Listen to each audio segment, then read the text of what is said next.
This week for our Finding Flow tip, I'd like to offer you a doable spiritual practice called how to turn your grumpiness, your grumbling into gratitude.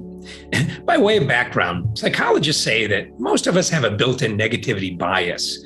It comes from, I guess, when we were cavemen and women and everything was about survival. We had to be careful about everything lurking around the corner. We had to have this survival instinct and be on high alert all the time. And unfortunately, that survival instinct, that negativity bias has flowed through into our modern psyche.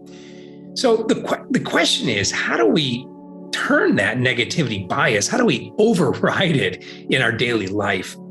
And the steps that we can do that I've learned from one of my spiritual mentors is really twofold. One, begin to recognize, be aware of when we are falling into that grumbling, that grumpiness, that negativity mode. So awareness is step number one. And then step number two, when we're aware of that grumpiness, flip it. Change the channel, as my mother used to say, by naming something we're grateful for.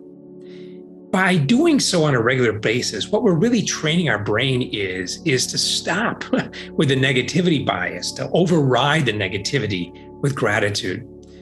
By way of example, I was walking my dog the other morning. It's cold, the dog's sniffing everything. I was in a hurry and I found myself grumbling. Dang it, Bailey, why don't you hurry up and da-da-da. And I stopped myself, practicing what I preach, became aware of my negativity and turned it into gratitude. Oh, wow, thank you, God. I have a dog, Bailey, that loves me and I love her.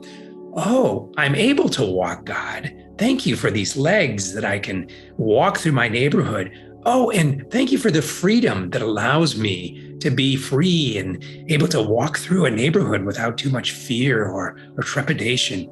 So all of a sudden, what was a negativity bias in me, my grumbling and grumpiness, my grumpy old man, as I like to call him, became a great, grateful man.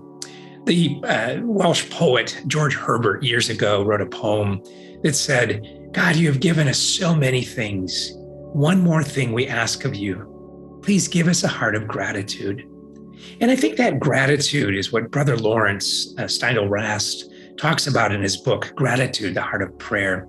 Because when we're grateful, when we are noticing what's good about our lives and the world we live in, we don't have time to be grumpy and grumbling.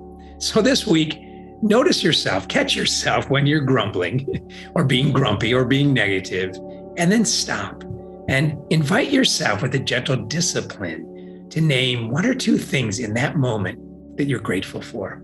See if your grumpiness turns into gratitude and if you become a much happier, much more content individual living a life of gratitude.